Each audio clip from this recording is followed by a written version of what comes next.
Lembre-se de que há 3 coisas que todo sábio teme: o mar na tormenta, uma noite sem luar e a ira de um homem gentil. Bem-vindos a Marco do Percurso. Eu sou o Lucas, mas hoje eu serei Quote. Vocês devem ter ouvido falar de mim.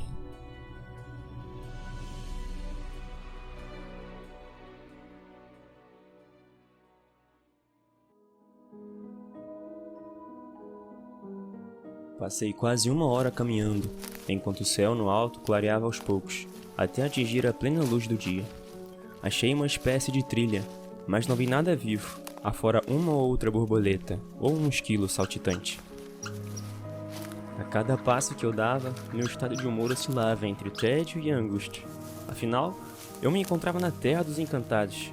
Deveria estar vendo coisas maravilhosas, castelos de cristal, fontes ardentes, ogros sedentos de sangue, anciãos descalços, ansiosos por me oferecer conselhos. As árvores deram lugar a uma enorme planície relvada. Todas as partes das terras encantadas que Floriana me mostrara eram cobertas por florestas. Portanto, isso parecia um sinal claro de que eu me encontrava fora dos limites de onde deveria estar. Mesmo assim, prossegui, desfrutando na pele a sensação do sol, após tanto tempo na penumbra da clareira de Floriana. A trilha em que eu caminhava parecia conduzir a uma árvore solitária que se erguia no campo relvado. Resolvi ir até a árvore e voltar. Entretanto, depois de andar um bom tempo, não parecia aproximar-me muito dela. No começo, achei que isso era mais uma esquisitice das Terras dos Encantados, mas ao continuar em meu avanço obstinado pela trilha, a verdade se tornou clara. A árvore era simplesmente maior do que eu havia suposto. Muito maior e muito mais distante. No fim das contas, a trilha não conduzia à árvore. Com efeito, descrevia uma curva para longe dela, afastando-se mais de 800 metros. Eu estava considerando fazer meia volta, quando o esvoaçar luminoso de cores sob a copa da árvore despertou minha atenção. Após uma breve luta, minha curiosidade venceu e saí da trilha, entrando na relva alta.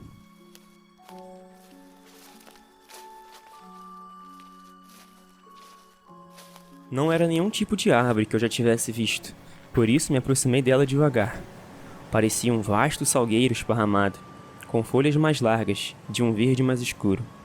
Tinha uma folhagem densa e pendente, salpicada de botões de um pálido azul celeste.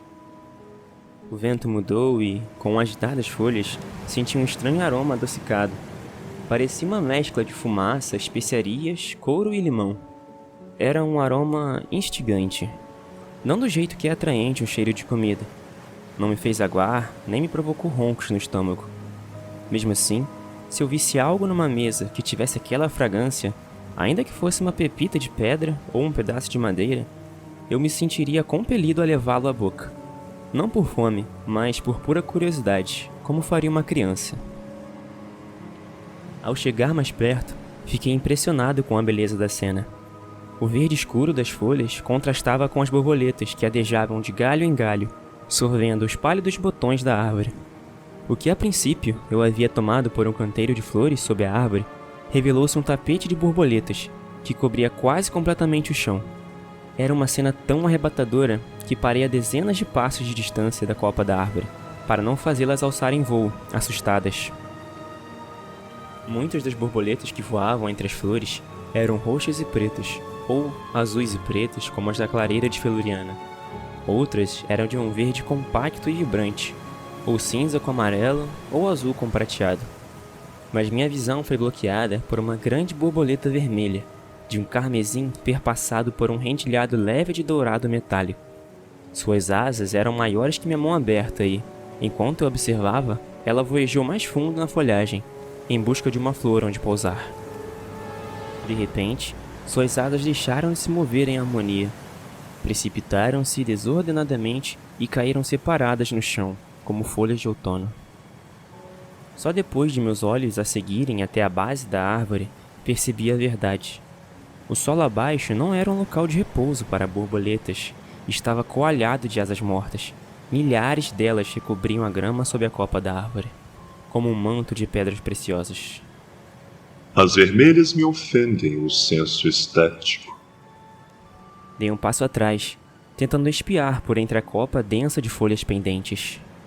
Que falta de modos. Nada de apresentação. Apenas olha fixamente. Peço desculpas, senhor. Senhora, é que eu nunca havia falado com uma árvore e fiquei meio confuso. Eu diria que sim. Não sou árvore. Sou tão pouco árvore quanto um homem é uma cadeira. Sou Kitai. Você teve sorte de me encontrar. Muitos invejariam sua sorte.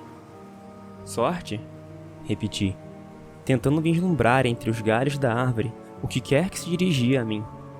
Um trecho de uma história antiga insinuou-se em minha memória, algum retalho de folclore que eu tinha lido ao fazer pesquisas sobre Chandriano. Você é um oráculo.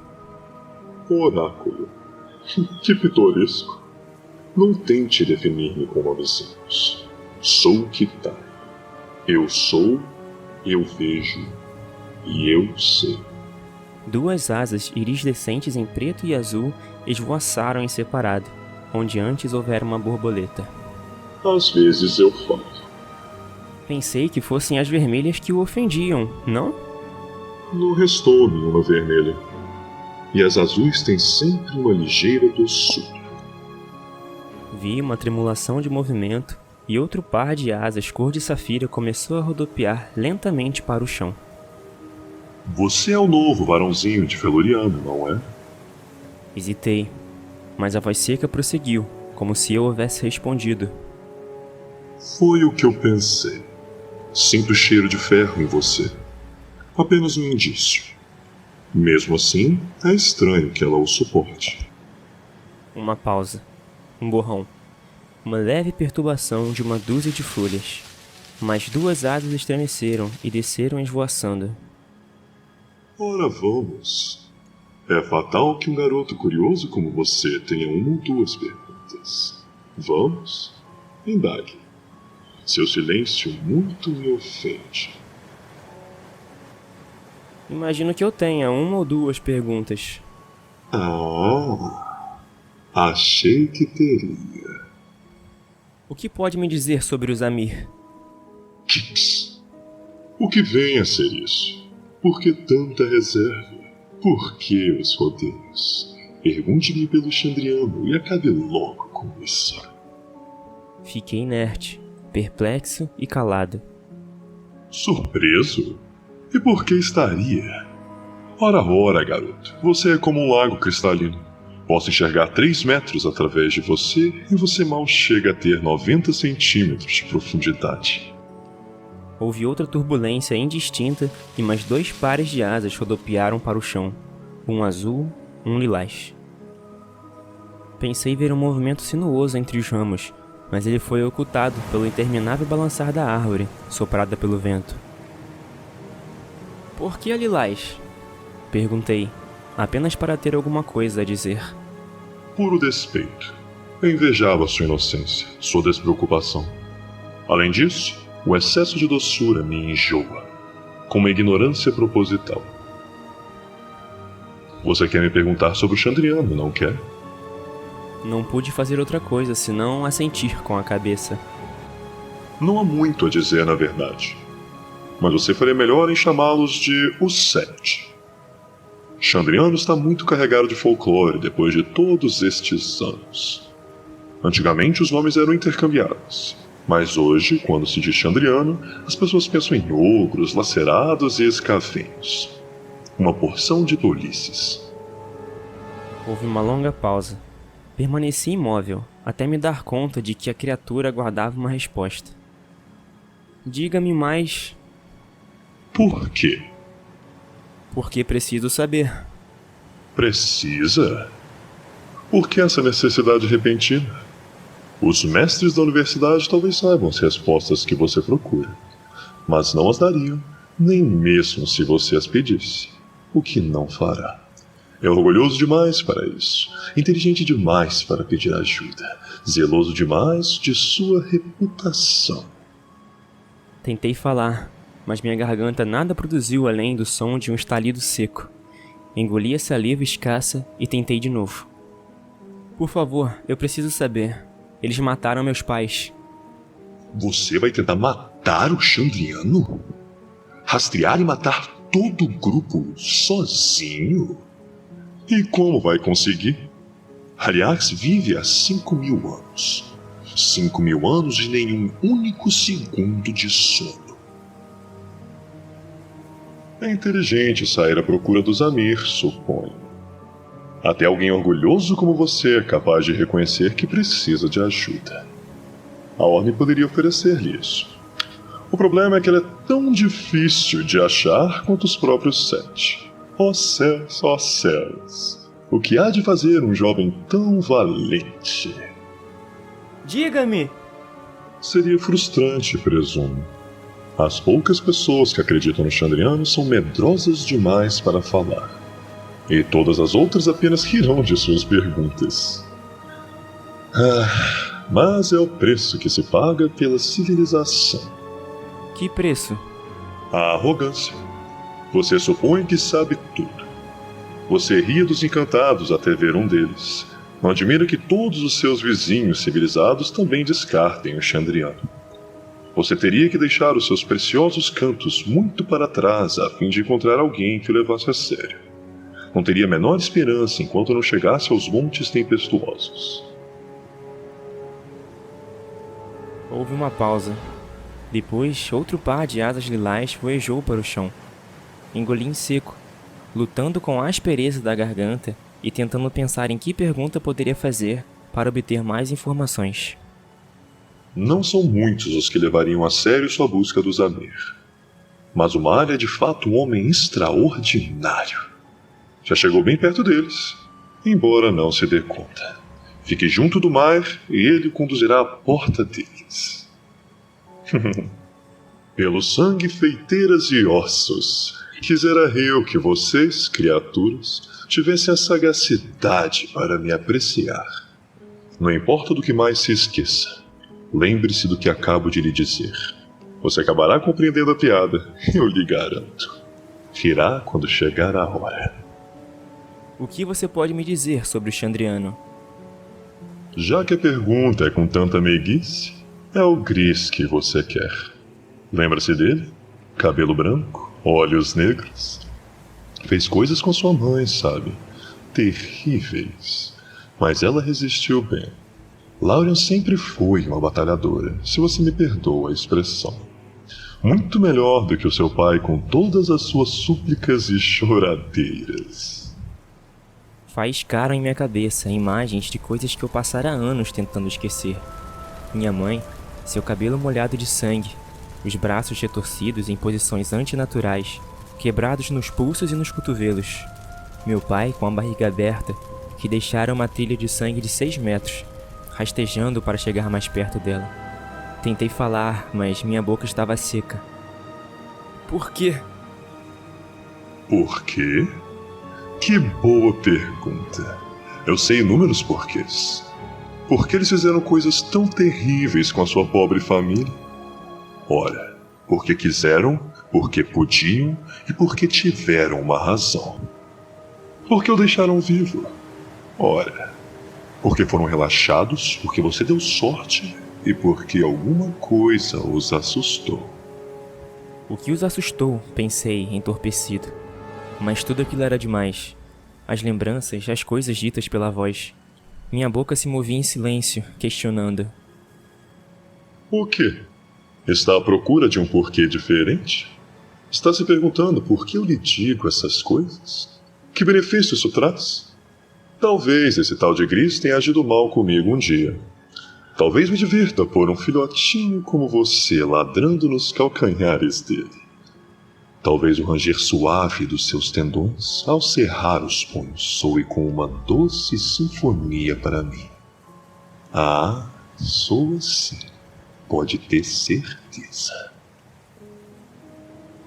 Por que você não consegue encontrar esse Gris? Bem, essa é uma pergunta interessante. Seria de se supor que um homem de olhos negros como carvão causasse alguma impressão ao parar para comprar uma bebida. Como é possível que você não tenha conseguido ter notícias dele em todo esse tempo? Balancei a cabeça, tentando desanuviá-la do cheiro de sangue e cabelo queimado. O Kitaya pareceu entender isso como um sinal. É verdade. Suponho que eu não precise lhe falar da aparência dele. Você o viu há apenas 2 ou 3 dias. A compreensão trovejou dentro de mim. O chefe dos bandidos. O homem de movimentos graciosos em sua cota de malha. Gris. Fora ele que falara comigo quando eu era pequeno. O homem do sorriso terrível e da espada como gelo hibernal. Pena ele ter escapado. Mesmo assim, você deve admitir que teve uma sorte e tanto. Eu diria que foi uma oportunidade de reencontrá-lo dessas que só se tem 2 vezes na vida. Pena que a tenha desperdiçado. Não se sinta mal por não haver reconhecido. Eles são muito experientes em ocultar aqueles sinais reveladores. Não foi culpa sua de modo algum. Fazia muito tempo.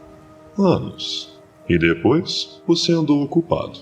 Buscando cair nas graças de alguém, rolando nas almofadas com uma duendezinha, saciando seus desejos mais vis. 3 borboletas verdes crisparam-se ao mesmo tempo. Suas asas pareceram folhas a rodopiarem para o chão. Por falar em desejos, o que acharia a sua Dena? Ora, imagina se ela ouvisse aqui. Você e a sua duende enroscadinhos, engatados feito coelhos. Ele bate nela, sabia? O mecenas. Não o tempo todo, mas com frequência. Às vezes numa explosão de raiva, mas é quase sempre um jogo para ele. Até onde pode ir sem que ela chore? Até onde pode forçar a mão antes que ela tente partir e seja preciso seduzi-la de novo? Não é nada grotesco, entenda bem. Nada de queimaduras, nada que deixe cicatrizes. Ainda não. Há 2 dias, ele usou a bengala. Essa foi novidade. Lanhos da grossura do seu polegar por debaixo da roupa. Manchas roxas até os ossos. Ela ficou lá, tremendo no chão, com sangue na boca. E sabe no que ela pensou antes de baixar o negrume? Em você. Pensou em você. E você também pensou nela, imagina. Entre as horas de natação, os morangos e o resto. Ah, pobre garota. Está amarrada a ele com muita força. Pensa que é só para isso que presta. Não largaria nem se você pedisse. Porque você não o fará. Você, todo cuidadoso, cheio de medo de espantá-la para longe. E deve mesmo ter medo. É uma fujona aquela. Agora que ela saiu de Severin, que esperança você tem de achá-la? É pena você ter partido sem dizer palavras, sabe? Até ali, ela mal ia começando a confiar em você. Antes do seu acesso de raiva, antes de você fugir. Como todos os outros homens da vida dela. Igualzinho a todos os outros. Ardendo de desejo por ela, cheio de palavras doces. E então, simplesmente indo embora. Deixando-a sozinha. Bom que agora ela já está acostumada com isso, não é? Caso contrário, você poderia tê-la magoado. Poderia ter partido o coração da pobre garota. Aquilo tudo foi demais. Virei as costas e corri, disparando feito um louco pelo caminho por onde viera. De volta ao silencioso crepúsculo da clareira de Feluriana. Para longe, longe, longe. E, enquanto corria, ouvi a voz do Kitaya atrás de mim. Aquela voz seca e baixa me perseguiu por mais tempo do que eu suporia possível. Volte, volte! Eu tenho mais a dizer. Tenho muito mais a lhe dizer. Não quer ficar?